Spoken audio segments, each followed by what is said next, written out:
নমস্কাৰ আপোনালোকে চাই আছে অৰুণোদয় অসম জনাইছো মুহূৰ্তৰ এটা ব্ৰেকিং নিউজ এবাৰ চাপৰত চোৰাং গৰুৰ বিৰুদ্ধে আৰক্ষীৰ তীব্ৰ অভিযান চাপৰৰ মৌখোৱা অঞ্চলত এক গোপন সূত্ৰৰ পম খেদি চলাই অভিযান আৰু অভিযান কালত চাৰিটাকৈ চোৰাং গৰু জব্দ কৰাৰ লগতে আৰক্ষী আটক কৰিছে দুই চোৰাং গৰু সৰবৰাহকাৰীক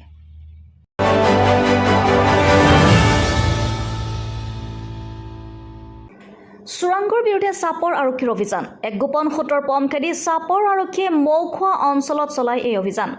অভিযানত আটক চাৰিটাকৈ চোৰাং গৰুৰ লগতে দুজন গো সৰবৰাহকাৰী দুটা ক্ৰমে বঙাইগাঁও জিলাৰ বিদ্যাপুৰৰ নেছাব উদ্দিন আৰু বাসুগাঁৱৰ জামাত আলী বুলি জানিব পৰা গৈছে গোধন ব্যৱসায়ীৰ মূল মাষ্টাৰ মাইণ্ড বঙাইগাঁও জিলাৰ ঔডুবিৰ সাদুল্লাহ বুলি জানিবলৈ দিয়ে আটকাধীন গো সৰবৰাহকাৰীয়ে জব্দকৃত গোধন কেইটা আৰক্ষীৰ চাপৰ আৰক্ষী থানালৈ লৈ আহে আৰু ঘটনাৰ সন্দৰ্ভত চাপৰ আৰক্ষীয়ে তদন্ত অব্যাহত ৰাখে চাপৰৰ পৰা আলী আকবৰ ৰিপৰ্ট অৰুণোদয় অসম খড়গড়